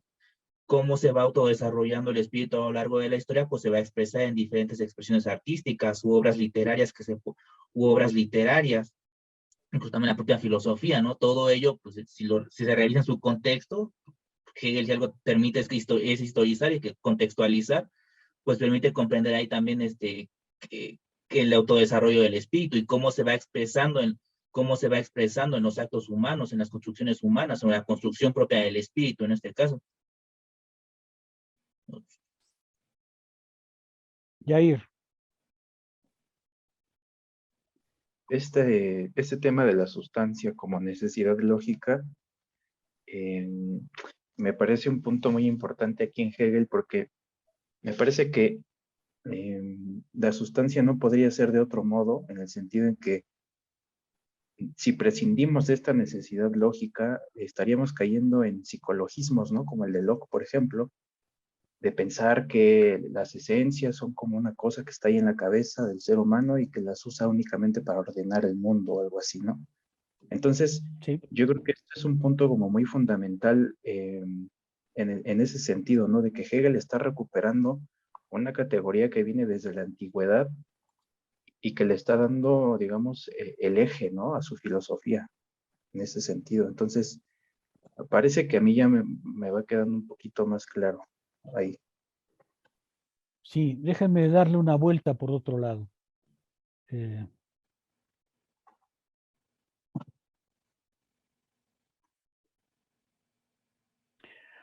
La fenomenología del espíritu sigue, como dice Yair hace un momento, la idea fundamental para la filosofía, de que la filosofía tiene que conocer lo que permanece, lo que es, lo que no se modifica. No se modifica en el sentido de que siempre está. Hegel dirá con modificaciones, pero siempre está. Lo perenne. ¿Por qué? Porque esa es la esencia de las cosas, porque eso es lo que les da razón de ser a las cosas. La filosofía tiene que ocuparse justamente de eso que en el horizonte más moderno se llamaría lo incondicionado, lo que se condiciona a sí mismo, lo que es completamente libre, porque esa es la razón de ser de las cosas. Pero Hegel piensa, y ese es el sentido de la fenomenología, que no basta que yo lo diga, sino que es necesario que la conciencia común lo alcance gradualmente. La fenomenología es una invitación para que cada una de nuestras conciencias comunes, de nuestras conciencias finitas, se dé cuenta a través de su propia experiencia de que su fundamento, su razón de ser, se encuentra no en ella misma, sino en la totalidad, en el proceso que la constituye. Hegel quiere que la fenomenología del espíritu sea una enseñanza para la conciencia individual, una enseñanza por la cual, examinando la experiencia de la conciencia, ciencia de la experiencia de la conciencia, ésta se eleve gradualmente a través de su propia experiencia al punto de vista que justifica su experiencia y sus afirmaciones. Y esa es la substancia. Es decir, si nosotros examinamos nuestra propia actividad, dice Hegel, nos vamos a ver remitidos inevitablemente a un fundamento mayor que cada uno de nosotros mismos. Y ese fundamento mayor que resulta de nuestra propia experiencia es justamente la noción de sustancia, lo que permanece, lo que nos da razón de ser. La fenomenología, ¿se acuerdan ustedes que se llama ciencia de la experiencia de la conciencia? Tiene justamente como tarea llevar a nuestras conciencias finitas En este caso, esta clase tiene como propósito llevar sus conciencias finitas a la conciencia de esta sustancia infinita. Llevarlos a ver las cosas desde el punto de vista de la infinitud. Llevarlos a ver el mundo desde el punto de vista de Dios, diría Spinoza. Elevar la conciencia individual hasta alcanzar la comprensión del proceso que constituye todas las conciencias individuales y el movimiento global en su conjunto. Eso es lo que estamos haciendo. Esa es la fenomenología del espíritu. Ahora, es importante enfrentar el texto porque el texto no es nada sencillo. A ver, es el devenir de sí mismo, el círculo que presupone y tiene por comienzo su término como su fin, y que solo es real por medio de su desarrollo y de su fin. Es una frase, háganme el favor de leer esta frase a cualquiera y verán que no va a entender absolutamente nada. Y sin embargo, filosóficamente es muy importante. ¿Sí queda un poco más claro? A ver, voy a tomar involuntarios. Netzalí, ¿cómo vamos? Netzaí, perdón. Hola, buenas tardes, profesor. Pues más o menos, o sea, sí le estoy captando un poco. Digamos que la parte del sujeto aún, o sea, ya la comprendí, digamos, como este movimiento, pero todavía me quedan algunas dudas. Lo que también le quería preguntar era, digamos, la sustancia al ser este movimiento global, digamos, en esto precisamente se concibe su negatividad como la expresión la expresión en lo cotidiano, o sea, digamos, ese ejemplo me quedó un poco claro, pero digamos que me confundió en la forma en la que regresa así, ¿no? Pero digamos, esas son como mis dudas, ¿no? Entonces, digamos que la sustancia, su negatividad, se podría entender como la manera en la que se expresa en la finitud. A ver, déjame volver al ejemplo que creo que es clarificador. Cada generación de seres humanos que nace al interior de un horizonte espiritual sustancial. ¿Estás de acuerdo? Sí. Cada generación que nace, de todos los seres humanos, independientemente si nace en Grecia, en México, en China, toda generación de seres humanos nace en un momento espiritual, en un horizonte sustancial. ¿Sí? Se hacen seres humanos justamente porque absorben, porque son producidos por esa sustancia que está antes que ellos, que los fundamenta, que les da razón de ser, que les da una lengua, que les da hábitos, que les da costumbres, que les da afectos. ¿Sí? Cada generación de seres humanos nace en un horizonte sustancial, en un momento espiritual determinado. ¿Sí? La sustancia, la humanidad como tal, el espíritu como tal, no puede tener otra existencia sino manifestándose en esa generación, en esas generaciones de seres humanos. Ahí se expresa, ahí se hace real, ahí se manifiesta, ahí se presenta. ¿Sí? Cada generación de seres humanos recibe como parte de su herencia espiritual toda una concepción del mundo, técnica, práctica, moral, ¿no es cierto? Ahora, cada generación de seres humanos toma esa herencia y vive y actúa con ella. Y al actuar y vivir con ella, la modifica.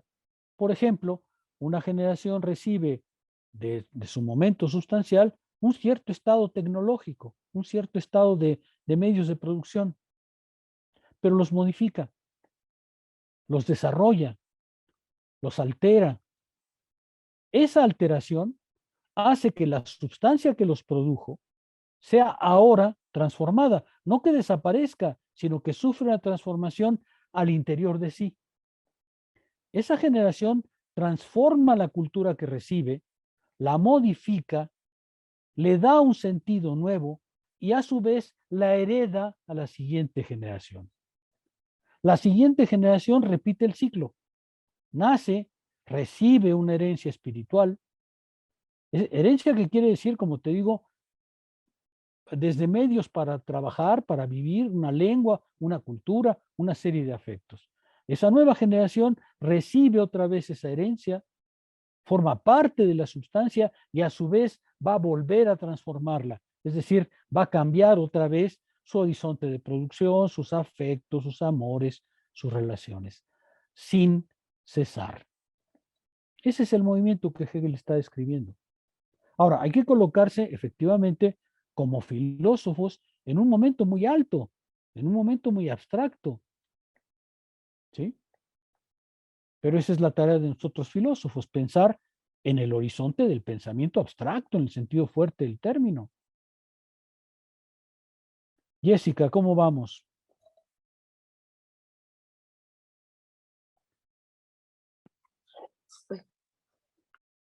Parece que bien, profesor.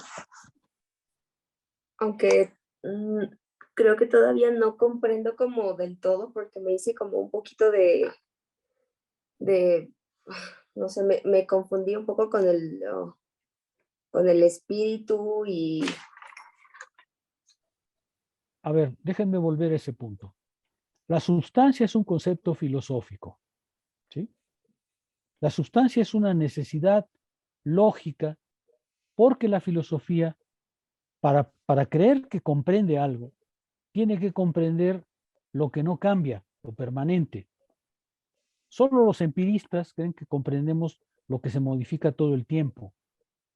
Solo los pragmatistas creen que comprendemos cuando comprendemos simplemente que las cosas son múltiples, diversas y cambiantes. La filosofía tradicional piensa que no, que solo comprendemos cuando comprendemos lo esencial. ¿Sí? Espíritu es un concepto filosófico también, pero que refiere, como lo presentamos desde la fenomenología del espíritu, más bien a la cultura. El espíritu para Hegel, que es una sustancia sin duda, es sustancial. El espíritu no es otra cosa, decíamos desde la primera clase, que todo lo que los seres humanos han hecho como cultura. ¿Sí? No, ojalá y logren diferenciar bien estos dos horizontes. Quizá los ejemplos los han confundido porque en lugar de mantenerme en el concepto más abstracto, trato de darle carne para ser objetivo. No sé si con éxito siempre, pero bueno. Carlos Rivero, ¿cómo vamos?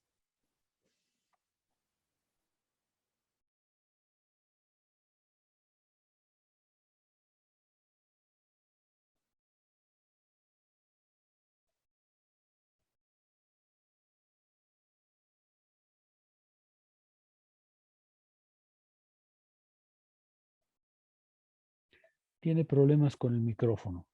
Cristian Domínguez.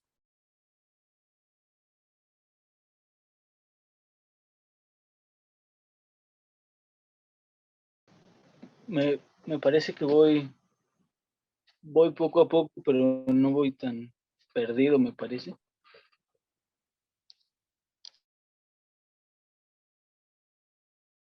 Johan Ferrer.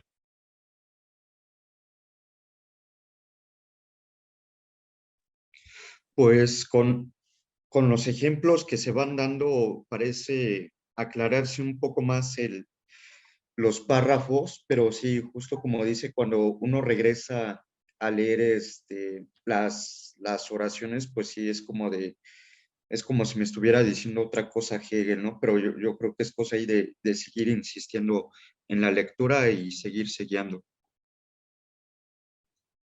A ver, déjenme volver entonces al texto. Lo verdadero es solamente esa igualdad que se restaura. ¿Se comprende qué quiere decir igualdad que se restaura? ¿Sí? Es una igualdad, pero mediada. Es una igualdad transformada. Es ella misma modificada, pero ella misma. Es la reflexión en el ser otro en sí mismo. La reflexión del ser otro en el ser otro en sí mismo. Es decir, su exteriorización, pero en sí. Es la reflexión en un otro que está en él, en la sustancia. ¿Sí? No es una unidad originaria, como se podía pensar en el caso de Spinoza. Spinoza dice, Dios está ahí, ya lo definí, y ahora vamos a ver cómo le va a las existencias finitas. Y Hegel dice, no, esta sustancia tiene que ser resultado de su mediación, de su movimiento, tiene que ser justamente resultado, tiene que ser no una sustancia inmóvil, como en el caso de, por ejemplo, ¿se acuerdan ustedes que en Aristóteles la sustancia primera, el motor inmóvil, no está en el mundo imita, el mundo reproduce ese movimiento a su manera, pero está fuera del mundo. Para Aristóteles, la sustancia verdadera, lo que es puro acto, lo que es pura forma, dice él, porque no tiene contenido, es pensamiento del pensamiento, existe, pero fuera del mundo. Y por imitación, el mundo se mueve de esa manera, pero está fuera del mundo. Ahora, Hegel lo que está queriendo decir es, esa sustancia de la que habla Aristóteles, en realidad está en el mundo, es el mundo, es la sustancia de Spinoza, pero móvil. Es Dios, el Dios de Spinoza, pero en movimiento, en acción, exteriorizándose. André Uriarte, ¿va más claro o no? Sí, sí, me está quedando más claro. O sea, igual sería cuestión de aclarar cierto, o sea, de seguir dándole vueltas a este término, porque digo, esta construcción, pues porque al final me parece que aquí Hegel va a adelantar, bueno, el prólogo mismo me parece, ¿no? Es más un programa que una, digamos, demostración minuciosa de cada uno de estos postulados, ¿no? Sí, claro, claro, claro, claro. Y sin embargo, tenemos que examinarlo así y no la obra completa, obviamente, porque justamente de lo que se trata es de introducirlos al pensamiento hegeliano. A ver, ¿quién más? Héctor Alfonso, ¿cómo van las cosas?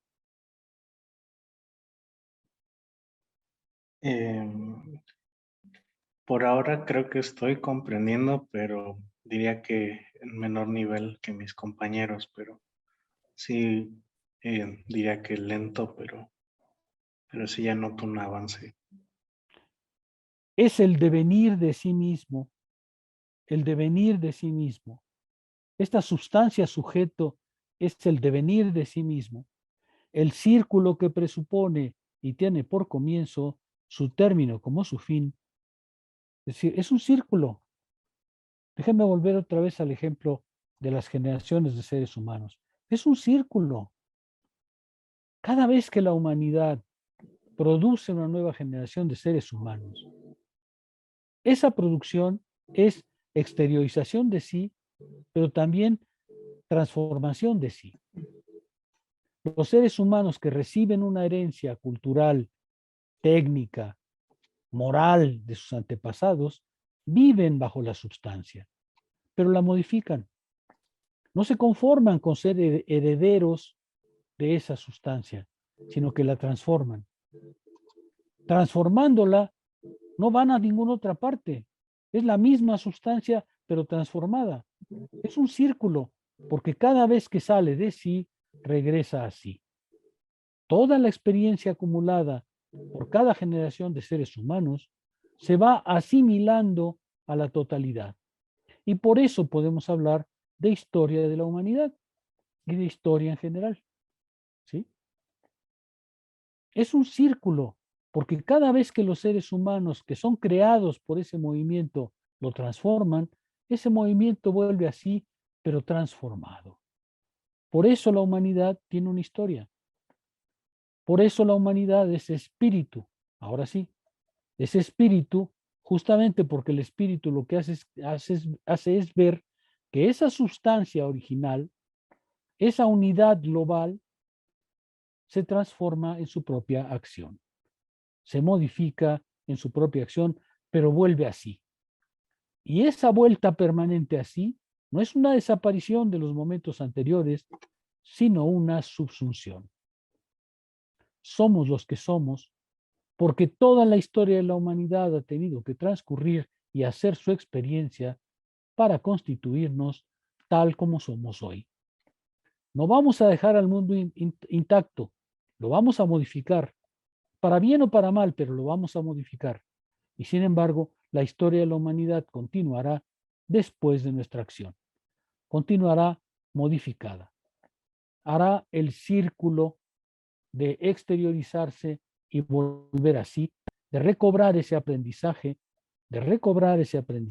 y sin embargo ser ella misma nuevamente, sin cesar. Alfonso, tú tienes una mano levantada, pero no sé si es una pregunta ahorita o desde hace rato estaba la mano ahí sin bajar.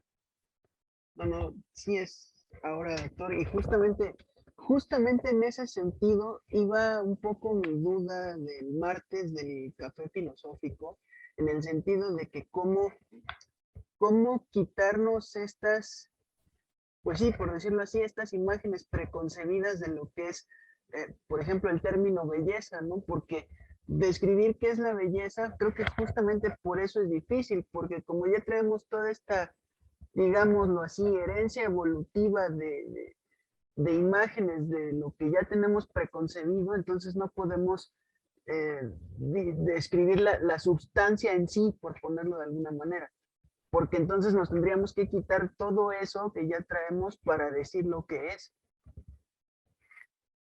A ver,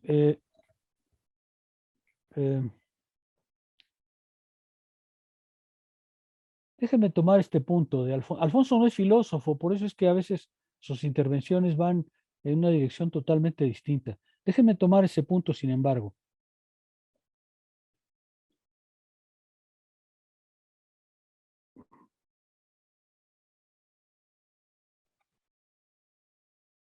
Una de las lecciones filosóficas fundamentales de la fenomenología del espíritu es justamente enseñarle a la conciencia inmediata, a la conciencia común, que vive sin duda alguna, pero que no sabe, que no comprende por qué vive como lo hace. Para hacer filosofía es preciso una transformación, una completa modificación. Hacer filosofía no es reproducir lo que la conciencia común cree, lo que llamaba Alfonso hace un momento las preconcepciones. Hacer filosofía es transformarse el pensamiento, abandonar el punto de vista de la conciencia común y sus presuposiciones para alcanzar un punto de vista distinto. Hegel no cree que la conciencia común deba ser puesta de lado. No. Eso no. Se trata de convencerla de que haga esa transformación. Eso es exactamente lo que está pasando en esta clase. Es preciso, para hacer filosofía, pensar de una manera diferente a la que lo hace la conciencia común inmediata. Eso tiene que ser un aprendizaje, porque no es sencillo, como dice Alfonso. Pero es un aprendizaje que significa cambiar de punto de vista, cambiar el punto de vista bajo el cual la conciencia común enfrenta el mundo. Y eso es lo que Hegel les está haciendo. Les está diciendo, en lugar de ver las cosas en su finitud, en su movilidad, en su transitoriedad, en lugar de verlas así, vamos a remitirlas para comprenderlas al horizonte permanente que les da sentido, a su esencia, a su razón de ser. Eso nos exige superar el punto de vista de la conciencia común para elevarnos a un punto de vista filosófico, al punto de vista que Spinoza llamaba la perspectiva de Dios. Es decir, comprender a las cosas en su movimiento permanente. Eso es exactamente lo que está sucediendo aquí. Les está costando tanto trabajo porque justamente lo que Hegel dice es: transformen su pensamiento, modifiquen su concepción del mundo, modifiquen su concepción de las cosas. La conciencia común no debe ser desdeñada, no debe ser despreciada, pero debe ser transformada. La fenomenología del espíritu es justamente esa transformación. es llevar a la conciencia común, a la conciencia cotidiana, a la conciencia que ve las cosas finitas, ¿no es cierto? Es llevarlos a una comprensión de las cosas como son. La conciencia común vive en la finitud. La conciencia común vive en el movimiento permanente. La conciencia común vive en la diversidad, en la multiplicidad, vive en el accidente, en el trastorno. Para la filosofía, eso no puede ser conocimiento. Sin duda es una percepción del mundo, es una apropiación del mundo, pero no es la verdadera. Alcanzar lo verdadero quiere decir, como nos ha dicho Hegel, transformar el pensamiento para elevarlo. ¿Se acuerdan que la frase original decía, todo depende de que elevarlo hasta la razón de ser de las cosas? Y la razón de ser de las cosas es una totalidad, es una unidad de lo diverso, que es permanente y en permanente cambio. Si queremos ser filósofos, al menos siguiendo a Hegel, lo que hay que comprender es justamente esta transformación de la conciencia de cada uno. Una otra visión de las cosas. Una otra, ¿cómo se logra? Se pregunta Alfonso, pues transformando el pensamiento. Es justamente lo que hace la ciencia. Cuando ustedes van a estudiar alguna ciencia, no les están preguntando por sus prejuicios. Les dicen, mira, estos son los principios, estos te los aprendes y los sigues. ¿Sí? La ciencia exige que cambien de ese punto de vista. Eso Hegel lo va a insistir largamente en la fenomenología. Héctor, ¿tú querías decir algo? Héctor Miguel. Sí, justamente ahí me queda duda con, bueno, ahí también dudas con los siguientes párrafos de la obra, justamente esto que está mencionando. Este autodevenir de la conciencia se va expresando, en efecto, la sustancia, hay un autodesarrollo en cuanto a la sustancia, ¿no? Y ellos se expresan las diferentes formas en cómo se ha expresado la cultura humana, expresiones artísticas, obras literarias, etcétera. Ahí lo que va señalando Hegel con esos dos conceptos que menciona después, en sí y para sí, o sea, si bien el espíritu, lo que es el espíritu, la sustancia, se ha venido desarrollando, en una primera parte se presenta como en sí, es decir, carece de conciencia. Justamente esta conciencia o lo que es el estudio del devenir humano es lo que permite pasar también al plano de para sí, ya el plano de la conciencia donde el propio espíritu se hace objeto de estudio y justamente le permite comprender todo el autodesarrollo humano, que es cuando podemos captar el plano de la verdad, porque estamos comprendiendo justamente lo que es la substancia. Justamente pues ahí es cuando se pasa ese terreno de para sí, de la conciencia. Es también parte de lo que viene a ser el reconocimiento, ¿no? O lo que es la desenajenación, ese plano de la libertad cuando el espíritu humano cobra conciencia de sí mismo en todo su desarrollo y sabe de su potencialidad, todas las cualidades que posee y que puede hacer. A ver, tomo la intervención de Héctor en un sentido particular. Cada uno de nosotros es un ser finito, ciertamente. Esa finitud nos condena a no comprender la totalidad. Hegel dice no. Tenemos el pensamiento como instrumento por el cual... Deme un minuto porque me tienen que poner unas gotas. Dame las gotas, por favor.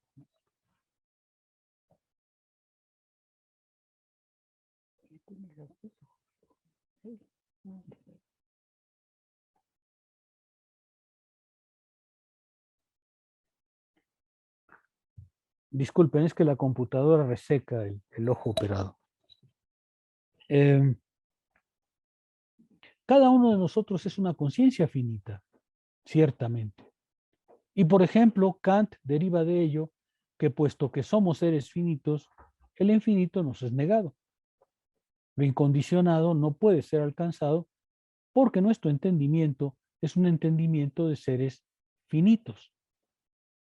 Ahora, contra eso se revela Hegel y dice, somos seres finitos, pero a través de nuestro pensamiento podemos alcanzar una comprensión de la infinitud, una comprensión de lo incondicionado. La podemos alcanzar si transformamos nuestro punto de vista hasta colocarnos en la totalidad y ver que esa totalidad es permanente automovimiento, en el cual nosotros estamos metidos en eso. Hegel va a utilizar después una metáfora muy interesante porque es una fiesta en la que todos estamos adentro y todos están borrachos. Es una fiesta en la que nosotros estamos dentro y sin embargo, dice Hegel, tenemos la fuerza del pensamiento para elevarnos de nuestra finitud hasta alcanzar la comprensión global del proceso que nos constituye. Hegel, a diferencia de Kant, cree que sí podemos comprender lo incondicionado, sí podemos comprender el movimiento global de la humanidad, de la naturaleza que nos ha constituido como somos. Hegel piensa que la finitud de nuestro pensamiento, de nuestro entendimiento, no impide alcanzar la infinitud de la totalidad, porque tenemos las herramientas, sobre todo la dialéctica, susceptibles de llevarnos a un punto de vista global, al punto de vista del proceso de conjunto que nos ha hecho ser como somos. Hegel nos propone ni más ni menos comprender la historia de la humanidad completa como el movimiento al cual pertenece toda cultura y todo ser humano. Se trata de comprender la historia universal para vernos como parte de ella, como parte de un movimiento muy grande, mucho más grande que cada uno de nosotros mismos, pero que no por eso nos es ajeno ni extraño. Hegel quiere reconciliarnos con esa totalidad que nos constituyó, mostrándonos que ella no tiene otra existencia que la que le dé nuestra propia acción práctica. Ese es el propósito de la filosofía de Hegel.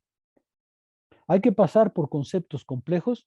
Claro, porque para pensar en verdad es necesario transformar el pensamiento, no simplemente imitar lo que ya creíamos.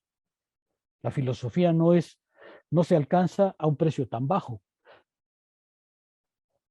La filosofía exige una transformación del pensamiento porque exige que abandonen el narcisismo de la conciencia individual para colocarse en el horizonte global, en el proceso global que ha constituido a toda la humanidad, a todos los pueblos, a toda la sociedad y a cada uno de nosotros mismos. Pertenecemos a ese movimiento infinito que se llama sustancia y que no es otra cosa para Hegel o para Spinoza que la naturaleza o Dios. Formarse filosóficamente es ascender a esa comprensión. ¿Se queda un poco más claro o no? Le estoy intentando dar vueltas por muchos lados, pero me dirán ustedes qué tanto se logra.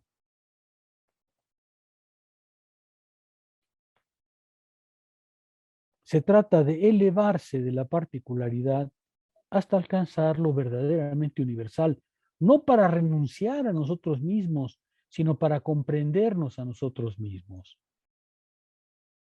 Me quedan pocos minutos, por eso voy a utilizarlos para una serie de alegorías que quizá hagan ver la cosa. Cada uno de nosotros, a ver, déjame decirlo de una manera más interesante. Hay una parte en la que dice la filosofía de Spinoza, cada pensamiento en realidad contiene la fuerza de todo el pensamiento humano. Cada pensamiento en realidad contiene la misma potencia que todo el pensamiento humano. Siguiendo eso, podríamos decir, cada uno de nosotros contiene toda la historia de la humanidad. Exactamente igual que el taco de carnitas. Si el taco de carnitas para hacer requirió de toda la historia del aprendizaje humano, cada uno de nosotros es exactamente lo mismo. Es la exhibición, la manifestación, la presencia como existencia de un proceso infinito que nos ha hecho ser lo que somos. Cómo vestimos, lo que comemos, la manera en que amamos, los afectos que tenemos, la ciencia que comprendemos, todo eso que está concentrado en cada una de nuestras personalidades, es la manifestación del proceso global que nos ha constituido. Ese proceso global no se va a detener en nosotros. Nos requiere, porque de otra manera no habría humanidad, pero va a sufrir una transformación justamente por nuestra acción. Llegar a ese punto de comprensión, ver las cosas desde la sustancia sujeto, ver las cosas desde esa perspectiva de totalidad, es hacer filosofía. Para Hegel, eso es hacer filosofía. Si una filosofía, por el contrario, les dice que basta lo inmediato, que basta fijarse en lo que está, que hay que conformarse con la diversidad, que hay que conformarse con la multiplicidad, dice Hegel, esa filosofía les miente. Y de hecho renuncia al propósito filosófico de comprender lo que es en su existencia, lo fundamental, lo que le da razón de ser, lo permanente, lo autosubsistente. Nosotros pasaremos, pero la sustancia no pasará. Y sin embargo, la sustancia no tiene otra existencia que nosotros. Es verse involucrado en el movimiento global, en el proceso global que ha constituido la humanidad y que está presente en cada uno de nosotros. Exactamente igual que está presente en el taco de carnitas. ¿Sí se ve? Asumieron muy fácilmente que el taco de carnitas requiere toda la historia de la humanidad para hacer, pero ahora les cuesta mucho trabajo comprender que cada uno de nosotros para hacer requiere exactamente lo mismo.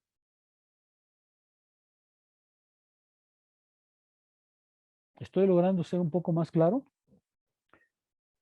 Gerson, Tiscareño.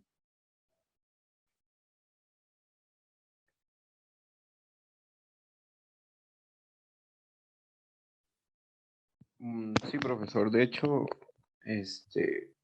estaba haciendo memoria de que hace un tiempo, cuando yo tomé la materia de Ética 2, el profesor en turno había comentado muy vagamente una idea de Hegel o de la filosofía de Hegel que decía que su filosofía era una filosofía de la comunidad.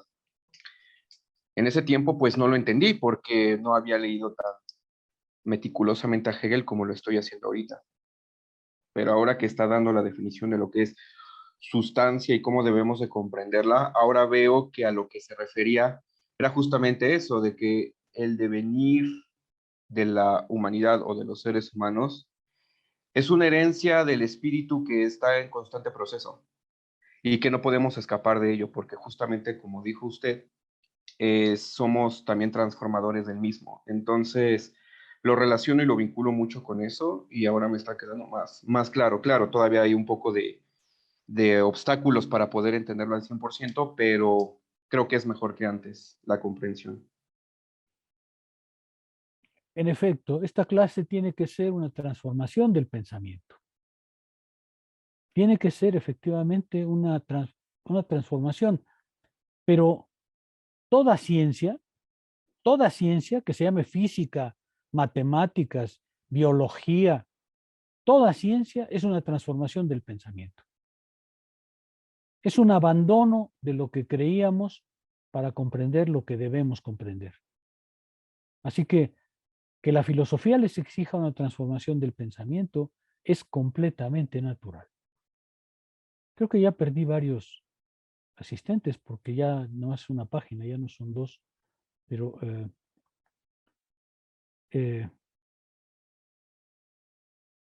la filosofía es eso, pues transformación del pensamiento. ¿Qué clase de transformación? Elevarse al punto de vista de la totalidad. Elevarse al punto de vista de la totalidad, abandonando el punto de vista de la particularidad de la conciencia inmediata. Eso es lo que exige Hegel. Diego.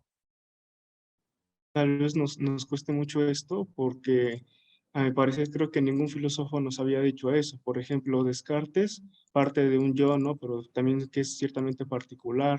Kant igual.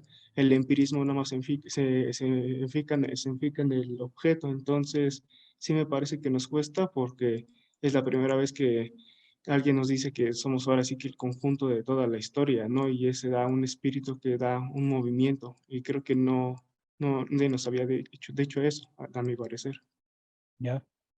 Sí, es probable que tenga razón y que efectivamente sea algo que no hayan escuchado. En fin, yo tengo la impresión de que sí lo escucharon, ¿eh? Porque Hegel no es el primero que dice esto. A su manera, tanto Aristóteles como, eh, como Heráclito o como el mismo Spinoza insisten en eso, ¿no? Son pensadores de la totalidad, ¿no? No de la particularidad. De hecho, ahora que lo mencionas, es muy interesante ver que solo la filosofía moderna ha hecho tanto énfasis en el individuo. En realidad, si se sigue la historia de la filosofía, hasta Descartes, pues más bien se pensaba en la totalidad. ¿Se acuerdan ese comentario de Hegel que decía, es que de un tiempo para acá parecería que el ser humano ya no alcanza a ver más allá de sus narices, ¿no? De un tiempo para acá, ¿se acuerdan que decía, hubo un momento en que el hombre miraba hacia el cielo y entonces hablaba de la sustancia, hablaba de Dios, hablaba de la totalidad, ¿no es cierto? De repente vinieron las filosofías. El problema de aquella filosofía es que no miraba hacia la tierra. Vinieron las filosofías que llevaron al hombre a la tierra, pero ahora el problema es que no podemos despegar. Ahora el problema es que ya parece que ya no podemos volver a recuperar una concepción global de las cosas porque se nos impone inevitablemente una suerte de particularismo, de individualismo, de subjetividad, ¿no es cierto? Cuando en realidad la historia de la filosofía, casi en su totalidad, pensaba más bien de la otra manera. Es un movimiento de la modernidad el que nos ha recluido en lo particular. Y por supuesto, como ustedes ya pueden alcanzar a ver, aquí hay un enorme debate, porque como decía hace un momento Gerson, aquí hay una diferencia filosófica muy grande. O bien optas por una filosofía de la particularidad, de la diversidad, o bien optas por una filosofía de la totalidad. Sí, efectivamente, es un cruce de caminos muy violento. André. Sí, y en todo caso me surge la duda en este panorama, ¿no? De filosofías, digamos, de la particularidad o del otro, ¿no? Que renuncian, digamos, a una idea de totalidad o de sistema, y frente a una filosofía de la totalidad, digamos, de corte, si quiere decir, pues, hegeliano. ¿Dónde se situaría, por ejemplo, la filosofía analítica? En la primera parte. La filosofía analítica tiene un problema de base, ¿no? Que cree justamente lo que Hegel se pelea, la separación entre ser y pensamiento, ¿no? La filosofía analítica cree, por una parte, que el lenguaje es una especie de pintura del mundo, ¿no? Una especie de representación del mundo que si la purificas te dará mejor acceso a las cosas, pero parte de la separación entre las palabras y las cosas, ¿no? Parte de la separación. Las filosofías analíticas en general parten de la idea de que el lenguaje es como un instrumento para acercarse al mundo, y para Hegel eso significa ya separación. Eso quiere decir separación, ¿no? Todas las filosofías que quieren purificar el entendimiento para que alcance un mundo que éste sería intacto y original, para Hegel van por otro camino, se equivocan por completo, ¿no? Claro, hay muchas variantes de filosofía analítica. A lo mejor dices, pero hay una filosofía del lenguaje que es más cercana al pragmatismo. Sí, pero sigue pensando al lenguaje como instrumento, ¿no? El lenguaje es un instrumento de representación de cosas y hay que purificarlo para alcanzar las cosas. Y Hegel eso no lo ve de ninguna manera bien.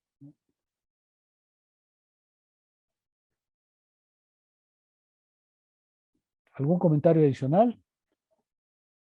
Bueno, si les parece bien, vamos a detenernos. Ya son las 2:10. René quiere decir algo, me parece. Sí, profesor, yo solamente quería añadir que llámese filosofía analítica o llámese filosofía continental, después de todo, esas filosofías también es una concepción global que están en el ser humano. Y evidentemente, pues, la conciencia finita, que la tenemos todos nosotros, piensa esa concepción global. Entonces yo creo que no sería adecuado, digamos, mirar las cosas desde una perspectiva separada, sino más bien en su conjunto, considerándolo, como ya lo dije, como una concepción global. Eso es lo que yo quería añadir. Gracias. Bueno, gracias a ti, René. Bueno, si les parece bien, nos despedimos. Nos vemos, hoy es jueves, nos vemos el próximo martes, ¿ok?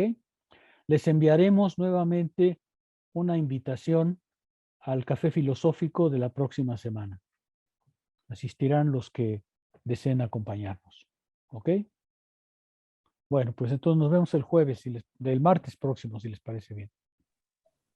Sí, profesor, gracias. Vale, Gracias, chao. profesor. Hasta luego. Buen fin de semana. Chao. Gracias, que descanse. Gracias, profesor. Cuídese mucho.